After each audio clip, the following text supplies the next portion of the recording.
मी मुद्दामून ज्येष्ठ हा शब्द वापरलेला नाही, कारण मगाशीच आपण ऐकलत की शिवसेना आणि शिवसैनिक कधी म्हातारा होत नाही. आणि आपल्याला सर्वांना शिवसेना प्रमुखांची शिकवण आहे. त्याने अनेकदा सांगितलेलं आहे की माणूस वयाने थकत जातो, पण तो ज्या दिवशी मनाने थकतो तेव्हा तो वृद्ध होतो. तुमच्या तर मला वाटत नाही कोणाची मनं थकलेली आहेत. आणि मनं थकली असली किंवा असती तर आज इकडे तुम्ही आलाच नसतात. आज मला सर्व ज्येष्ठ शिवसैनिकांना बघून मी लहान झाल्यासारखा वाटतोय. मग यांच्यासमोर लहानच आहे, पण सगळे शिवसैनिक जुने जे शिवसेना प्रमुखांच्या काळी अगदी दिनांक आहे, वासू काय, श्याम काय, सगळेच कोणाकोणाची नाव घ्यायची आणि कोणाची नाही, सगळेच हे एखाद्या सुरक्षा कवचासारखे शिवसेना प्रमुखांसोबत असायचे. सगळे शिवसैनिक तुमच्यापैकी अनेक जण होते आणि तुम्ही त्यावेळेला शिवसेना प्रमुखांसोबत होतात म्हणून आम्ही सर्व कुटुंबीय निर्धास्त असायचो, हे तुमच्या भरोश्यावरती. आणि तो विश्वास तुम्ही सार्थ ठरवलात. कोणाची हिंमत होत नव्हती शिवसेनेकडे आणि शिवसेना प्रमुखांकडे तर सोडाच, वाकड्या नजरेने बघण्याची.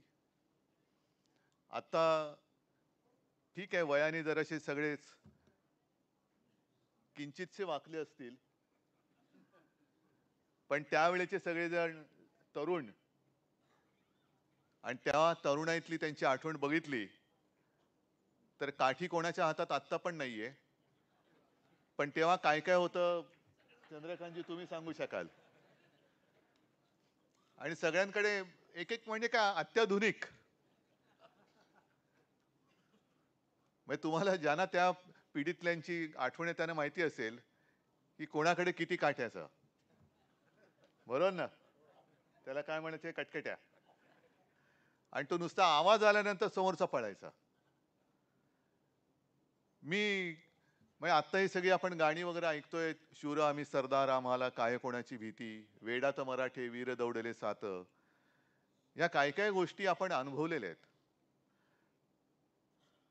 विशेषतः वेडात मराठे वीर दौडले सात जे आहे ते तुम्हाला सगळ्यांना आठवत असेल की जनता पक्षाचा तो जो काळ होता, शिवाजी पार्कवरती जनता पक्षाची सभा होती, मोरारजी देसाई नरराक्षस त्यांची सभा झाली आणि शिवसेना भवनचा म्हणजे साधारणतः 77चा तो काळ होता. शिवसेना भवनचं बांधकाम पूर्ण नव्हतं झालेलं, पण तो सगळा, कारण तेव्हा जनता पक्षाची लाट होती, प्रचंड समुदाय सेना भवन समोर जमला आणि सेना भवनवरती दगडफेक केली होती. आपल्याकडे काय तयारी नव्हती कारण बांधकाम सुरू होतं. आणि तेव्हा जे काही मी जे म्हणतो ती मला सगळी नावानिशी माहिती आहेत, पण ते जे काही वेडात मराठे वीर दौडले सात तसे हे सुद्धा जेमतेम हाताच्या बोटावरती मोजण्या एवढे शिवसैनिक होते. ते त्या मोठ्या म्हणजे तो जनसागरच होता त्याच्यात घुसले आणि सपासप, जे आता सपासप हा शब्द कशाला वापरतात, आणि त्यांनी जे काही केलं ते सगळे उधळून गेलं. आणि तेव्हापासून सगळ्यांना कळलं की शिवसैनिकाची टक्कर देणं म्हणजे ती जी आपली एक घोषणा आहे ना, हमसे जो टकराएगा, ते करून दाखवणारे शिवसैनिक आहेत. म्हणून कोणी शिवसैनिकाची टक्कर देण्याची आणि घेण्याची हिंमत करत नाही. आजचा जो काय सगळा काळ सुरू आहे, हा काळ विचित्र आहे, हे मी तुम्हाला सांगण्याची गरज नाही. ज्यांच्या सोबत आपण 25-30 वर्ष हिंदुत्व या एका शब्दासाठी म्हणून त्यांचे बरेचसे चोचले आपण ऐकले, मान्य केले. ज्यांना कोणीही महाराष्ट्रामध्ये ओळखत नव्हता त्यांना खांद्यावरती बसून आपण महाराष्ट्राच्या खेड्यापाड्यामध्ये नेलं, आणि आता ते वरती चढल्यानंतर आपल्याला लाथा मारायला लागलेत. त्यांना कल्पना नाही की एक जमाना हाही होता आणि तो जमाना लवकरच दिसेल परत. मराठ्यांच्या घोड्याच्या टापाने दिल्ली थरथरायची. आणि आपल्या महाराष्ट्र गीतामध्ये जे आहे, दिल्लीचेही तख्त राखितो, तो खरा आपला मराठी, तो खरा मराठा. आपण मरे मरे जे काही फोटो बघतो, दिल्लीचे बूट चाटितो, हे हे आपल्या भगव्याच्या अवलादीचेच नाहीत. हे गद्दार आहेत सगळे. आजपर्यंत कधीही शिवसेना प्रमुख तर कधी, मला वाटतं जेमतेम माझ्या आठवणीत एकदाच गेले होते दिल्लीला. मी सुद्धा जातो, ते तिकडनं नीट आमंत्रण आलं इंडिया बैठकीचं वगैरे तर जातो, नाही तर आपल्या खासदारांना भेटायला कधीतरी जातो. पण कधी वर्षातनं एखाद्या वेळेला गेलो तर. पण आत्ताचं जे चाललेलं आहे, दरवेळेला उठसूट मुजऱ्या मारायला जातात. हे त्यांचे हुजरे, हे काय शिवसेना प्रमुखांचे विचार पुढे नेणार? आणि देश पूर्ण नासून टाकलेला आहे. म्हणजे मला तर आता अशी भीती वाटायला लागलेली की आपण अराजकाच्या दिशेने चाललोत की काय. दिशाहीन सगळं चाललेलं आहे. उठसूट कोणालाही पक्षामध्ये घेतायत. म्हणजे मी मागे सुद्धा म्हटलं ना, आता आपले एक ज्येष्ठ शिवसैनिक आहेत ना, कोण त्यांचं नाव, मुस्लिम कार्यकर्ते आपले आहेत ना, अनेक जण आहेत. बाबू शेठ, एक आहे, एक आत्ताचे नाही, ज्येष्ठ शिवसैनिक आहेत. असे अनेक आहेत मुस्लिम कार्यकर्ते. पण आपण काय म्हटलं, म्हणजे भारतीय जनता पक्षाचे, मी दसऱ्याच्या माझ्या भाषणात थोडंसं बोललो होतो की भाजप जे काय करतं ते सगळं चालून द्यायचं, ते आम्ही खपवून घ्यायचं. मग ते जातील अगदी मस्जिदीमध्ये जातील, नमाज पडतील. मोदींनी स्वतः सांगितले की ते काय ईदच्या दिवशी त्यांच्या घरी सगळे जेवणाचं, म्हणजे हे सगळे चाळे आपण बघायचे. म्हणजे आम्ही जर काय काही करायला गेलो किंवा दुसऱ्यांनी कोणी केलं तर ते लव जिहाद, आणि भाजपने काय केलं तर अमर प्रेम. हा कोणता आहे? म्हणजे आपण त्यांना काय बोलायचं नाही. मग आता एक दोन दिवसामध्ये जे काही घडलं तुम्ही पाहिलं असाल की पालघरमध्ये एका व्यक्तीला त्यांनी भाजपात प्रवेश दिला. कोण तुम्हाला माहिती आहे ना? चौधरी. बरोबर आहे. आता त्यावेळेला हे त्यालाच धरी, म्हणजे साधू हत्याकांडामधला एक आरोपी म्हणून केवढी बोंबाबोंब केली होती. आणि जणू काही ते पाप आपणच घडवून आणले. अशा पद्धतीने मी मुख्यमंत्री होतो म्हणून शिवसेना कशी हिंदुत्वाच्या विरोधात आहे हे अगदी बेंबीचा देठ यांचा कुठपर्यंत गेला माहिती नाही, पण तिथपासून बोंबलत होते. नाही, कारण आवाज मोठा असतो, कोणाचा देठ कुठपर्यंत असेल आपल्याला कसं कळणार. आणि आता त्याच चौधरींना यांनी भाजपमध्ये प्रवेश दिला. मग हा हिंदुत्वाचा अपमान नाही? मग आता लगेच मुख्यमंत्र्यांनी सांगितलं की मी तशी चौकशी केली स्थानिक पातळीवर, असं झालं. मग तुम्ही बोंबलण्याच्या आधी चौकशी का नव्हती केली त्याची? बरं, अजूनही मला कळलेलं नाही चौधरी त्याच्यामध्ये सामील आहे की नाहीये. कारण जर का त्या हत्याकांडात चौधरी सामील असेल तर भाजपने प्रवेश का दिला, आणि सामील नसेल तर प्रवेशाला स्थगिती का दिली? काय एक तरी, काय एक काहीतरी स्वीकारा ना. सांगा, एक तर ठणठणीत सांगा की याचा काही संबंध नाही, आणि संबंध नसेल तर एक तर त्या चौधरीची आणि हिंदूंची माफी मागितली पाहिजे, शिवसेनेची देवेंद्र फडणवीस आणि भाजपने माफी मागितली पाहिजे. संपूर्ण देशामध्ये आगडोम तुम्ही उसळायला निघाला होतात की उद्धव ठाकरे मुख्यमंत्री असताना साधूंचा हत्याकांड झाले, दुर्दैवी घटना होती, त्याचं संपूर्ण सगळं बाहेर आलेलं आहे. पण आता तोच चौधरी तुम्हाला पक्षासाठी पवित्र, म्हणजे त्याच्यावरती तुम्ही काय गोमूत्र शिंपडलं की तो पवित्र झाला? धाराशिव मध्ये तेच झालं. तो कोण ड्रगवाला एक, हा, आंगणे का गांगणे, काय गंगावणे, नाही कोण जो असेल तो, त्याला प्रवेश दिला. आणि सगळं म्हणजे 70,000 कोटीचा घोटाळा केला, अजित पवारांचं हेच बोंबलले, स्वतः पंतप्रधान बोलले होते आणि ते मांडीला मांडी लावून बसतात. अशोक चव्हाण त्या आदर्श घोटाळ्यामध्ये शहीद सैनिकांच्या जमीन बळकावणारे म्हणून ज्यांनी बोंबाबोंब केली होती ते बाजूला घेऊन बसले. आम्ही ह्या भाजपासोबत कधी जाऊ शकत नाही, कदापि आम्ही नव्हतो. अशा भाजपासमोर सोबत आम्ही जाऊ शकत नाही, कदापि नव्हतो. मी कोणत्यानी बोललो? अशा भाजपासोबत. त्यावेळेचा भाजप हा वेगळा होता आणि आत्ताचा भाजप हा विचित्र झालेला आहे. म्हणून जे मी दसऱ्याच्या मेळाव्यात बोललो की आत्ताचा भाजप हा अमिबासारखा झालेला आहे, त्याला आकार नाही, उकार नाही, काही नाही, एक पेशीय. म्हणजे यांचं जे काही सगळं चाललंय की सगळं काही माझ्याच हातामध्ये पाहिजे, सगळं माझ्याच हातात. म्हणजे दूध सहकारी संघटना काय असेल ती पण माझ्याच हातात, नाना नानी पारची काय सोसायटी असेल ती सुद्धा माझ्या हातामध्ये, पंतप्रधान पण मीच, हे पण मीच, ते पण मीच. हा जो मीपणा यांच्या अंगात भिनलेला आहे, अहमपणा, या अहमपणाचा फुगा, तुम्ही जे आता म्हणालात ना गुलालात नाहून निघायचं आहे, तो गुलाल असा तसा नाही, या अहमपणाचा फुगा फोडून जो विजय मिळणार आहे त्या विजयाच्या गुलालात आपल्याला नाहून निघायचं. नाही तर निवडणुका येतात आणि निवडणुका जातात. आता सुद्धा जे बिहारमध्ये घडलं, हे जे काही टीव्हीवरती आपण बघत होतो प्रचाराचे सगळे दृश्य, कोणाच्या सभेला किती गर्दी उसळते उत्स्फूर्तपणाने. आता सुद्धा तुम्ही सगळे आलेले आहेत. मला माहिती आहे कोणाला काही पाकिटे किंवा काही दिलेले नाहीत, स्वतःहून आल्यात शिवसेनेच्या प्रेमापायी म्हणून आलेला आहात. पण ही जी एक लोकशाहीची त्यांनी वाट निवडलेली आहे किंवा वाट लावलेली आहे, विरोधी पक्ष शिल्लकच ठेवायचा नाही. आपल्या महाराष्ट्रामध्ये सुद्धा हा विधानसभेचा जो काही निकाल लागला, हा अजूनही कोणालाच पटत नाहीये. कोणालाच पटत नाही. म्हणजे मतचोरी तर केलीच, पक्षचोरी तर केलीच. आता काल अनिल देसाईंनी प्रेस कॉन्फरन्स घेतली, एबी फॉर्म पण चोरलेला आहे. हे सगळे तुम्ही जा ना, बसा ना त्या चोर बाजारामध्ये, कशाला तिकडे जाऊन बसताय? सगळं काही चोरायचं आणि राज्यकर्ता म्हणून मिरवायचं, ही लोकशाही, ही खोटी लोकशाही आहे. ही खोटी लोकशाही मला नाही वाटत देशातली जनता ही स्वीकारू शकते. आणि तुम्हाला राज्य तरी कशाला पाहिजे? आम्ही म्हणतो ना, आम्हाला मुंबई जिंकायची आणि आम्ही जिंकणारच. कोणत्याही परिस्थितीत जिंकणार. आणि मग काढा ना, तुम्ही 25-30 वर्ष मुंबईकरांनी मुंबई शिवसेनेच्या हाती दिली. काही काळ आधी भाजपा सुद्धा आपल्या सोबत होतीच. पण 25 वर्षात आपण काय काम केलं? आपण जे काम केलं त्याचा पाढा वाचू आणि ते म्हणजे आम्ही मिळवून दाखवलं आणि यांनी घालवून दाखवलं. मला वाटतं दिवाकरजी, तुम्ही काय सगळे ज्येष्ठ शिवसैनिक, त्यावेळेला महापालिकेचे म्हणजे दिवाकर रावते साहेब तर महापौरच होते, किशोरीताई पण महापौरच होत्या. आपल्या काळामध्ये जे काय आपण केलं, मुंबई आपली मुंबई म्हणून, तो आपलेपणा भाजपच्या एकातरी नेत्याच्या मध्ये आहे का? एकातरी नेत्याच्या अंगामध्ये आहे? ही आपली माझी मुंबई आहे. आम्ही म्हणतो ही माझी मुंबई आहे. हे माझं पण जे आहे, हे आपलं पण आहे, हे कोणाच्या तरी रक्तामध्ये आहे भाजपच्या? आपण जे काय करून मुंबईसाठी केलं होतं, 92,000 कोटीच्या ठेवी आपण मुंबई महापालिकेच्या जमवून दाखवल्या होत्या. आणि आता रोज बातमी येतात, ह्या ठेवी तोडत चाललेत. एक 4 दिवसापूर्वी बातमी आली, आणखीन 5 ते 10,000 कोटी ठेवी तोडणार आहेत.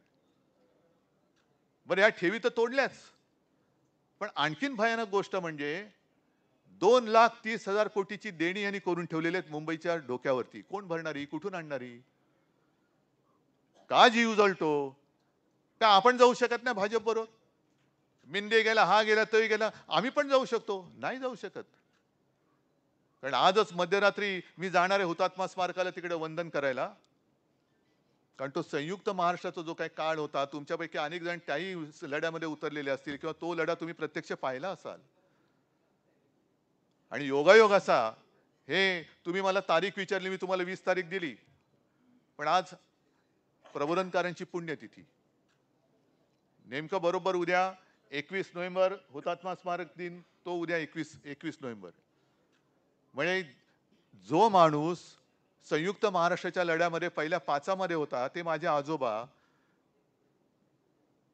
जी व्यक्ती संयुक्त महाराष्ट्रासाठी लढली, तिच्या घराण्यात मी जन्माला आल्यानंतर मुंबईचे असे लचके तोडताना मी उघड्या डोळ्याने बघत बसू, असं एवढा मी काही शंड वाटलो का या भाजपवाल्यांना? आहे ना, मग आपण कशाला म्हणायचं झाशीची राणी ती शेवटपर्यंत लढली, मेरी झाशी नाही दूंगी. तसं आपण प्रत्येक जण उभं राहिलं पाहिजे की माझी मुंबई आहे, मी माझी मुंबई तुम्हाला लुटायला देणार नाही. आणि तुम्ही कोण आमचं वाकडं काय वाकडं करू शकता तेच बघतो. सगळे जर का आपण नुसते एकवटलो तर एक वज्रमुठ झाली तसे पळपुटे. आणि सहज काय काय गोष्टी इतिहासाची पुनरावृत्ती होत असते.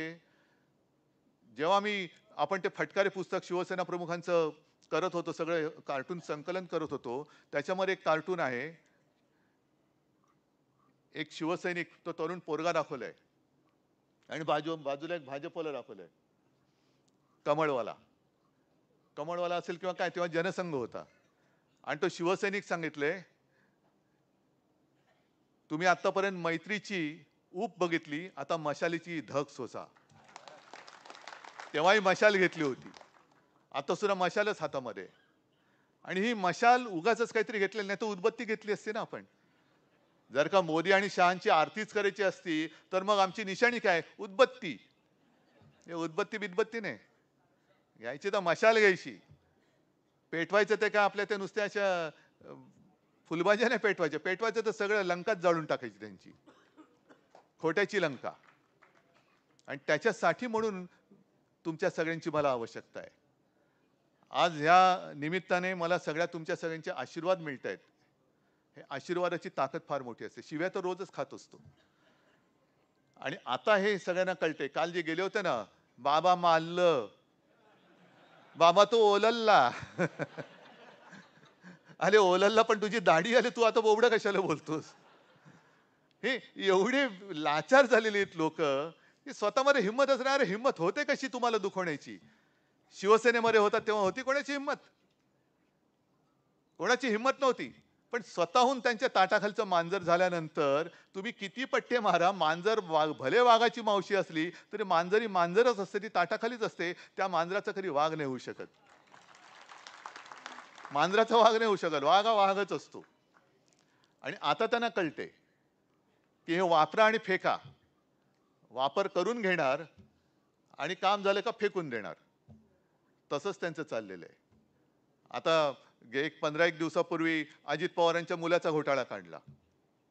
झाला कसा आधी घोटाळा? कोणी होऊ दिला? झाल्यानंतर तो बाहेर कसा आला? कोणी बाहेर काढला? असे अनेक घोटाळे गेल्या 1 वर्षामध्ये येत आहेत. मुख्यमंत्री आपले क्लीन चिट देत आहेत. मग हे स्वतःच न्यायाधीश, आरोप करणारे पण हेच, म्हणजे तक्रारदार हेच आणि न्यायमूर्ती पण तेच. केसेस काढून द्यायच्या बाहेर, कोणी आरोप करायला लावायचे कोणाला तरी, आणि मग यांनी क्लीन चिट द्यायचे. म्हणजे काय की तुझी प्रकरणं बाहेर आलेत, नीट तुझ्या साईज मध्ये राहा, नाहीतर लटकावून टाकीन तुला. ही टांगती तलवार त्याची डोक्यावरती ठेवायची. आणि हे म्हणे बाळासाहेबांचे विचार घेऊन चालेत. अरे कसली टांगती तलवार? ती तलवार हातात घे आधी, ते टांगती काय ठेवतोयस? हे आता एकमेकाला खायला निघालेले आहेत. हा त्याचा पक्ष फोडतोय, तो त्याचा पक्ष फोडतोय, तो त्याचा पक्ष फोडतोय. आता यांना कळेल काय होतंय. कारण गेलेत ते सगळे बाजार बुणगे गेलेत. आणि मला भारतीय जनता पक्षाचं सुद्धा एक त्याचं दुर्दैव आहे. आपल्याला जे वाटलं होतं 2014 साली की आत्मनिर्भर भारत, आपल्याला वाटलं ते करू शकतात बाबा, आत्मनिर्भर भारत करू शकतात.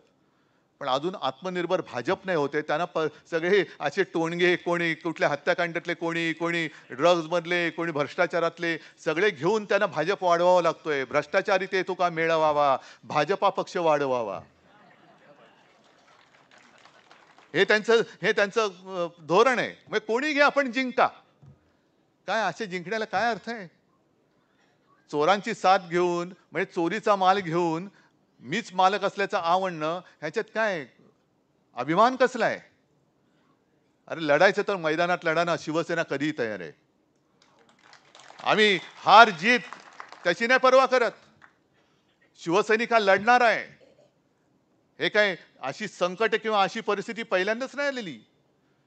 मुळामध्ये शिवसेनेचा जन्मच हा संघर्षासाठी झालेला आहे, मराठी माणसाच्या न्याय हक्कासाठी झालेला आहे. आणि संघर्ष म्हटल्यानंतर घाबरणारे कोणी थांबू शकत नाही. जे घाबरणार असतील त्यांना आजही सांगतोय, तुम्हाला लाचारी करायचे तर लाचारांच्या ह्याच्यात जा, गटात जा. पण शिवसेनेमध्ये जे आता राहिलेत ते सगळे शिवसेना प्रमुखांचे अस्सल, शिवरायचे अस्सल तलवारबाज मावळे राहिलेले आहेत. आणि या सगळ्या मावळ्यांची मगाशी तुम्ही सांगितलं ना की ज्येष्ठ शिवसैनिक, मी तर म्हणतो एक तुमचं माहिती संकलन करून द्या. सगळ्या मुंबईमध्ये शाखेमध्ये जेवढे ज्येष्ठ शिवसैनिक आहेत त्यांना मी ओळखपत्र देतो. त्यांना ओळखपत्र देतो. आणि नुसती ओळखपत्रच नाही तर एकदा अशा सगळ्या कार्यकर्त्यांचं एक शिबिर घ्या. मी येतो त्याला आणि मला त्यांच्याकडनं काय पाहिजे ते मी सांगतो त्यांना. कारण आता चर्चा चरवण करत नाही बसायचं, आता जिंकायचंय. आणि जिंकण्यासाठी मी तुम्हाला जसं म्हटलं तसं की वय हा काही मुद्दाच नसतो. मोरारजी देसाई तर 80व्या वर्षी पंतप्रधान झाले असते. तुम्ही तर सगळे अजून तरुण आहात. काय सांगावं, तुमच्यापैकी कोणी पंतप्रधान होऊ शकेल का स्वप्न नाही बघायचं. अर्थात हा एक गमतीचा भाग झाला, पण जिद्द ही फार महत्वाची आहे. आणि तुम्ही जिद्दीने आज सुद्धा रणांगणात उतरण्याच्या हिमतीने आलात, त्याच्याबद्दल खरंच तुम्हाला शतशः धन्यवाद देतो. आणि तुमच्या आशीर्वादाचं पाठबळ हे सदैव शिवसेनेच्या पाठीशी राहू द्या ही नम्र विनंती करतो. सगळ्यांना शुभेच्छा देतो. जय हिंद, जय महाराष्ट्र.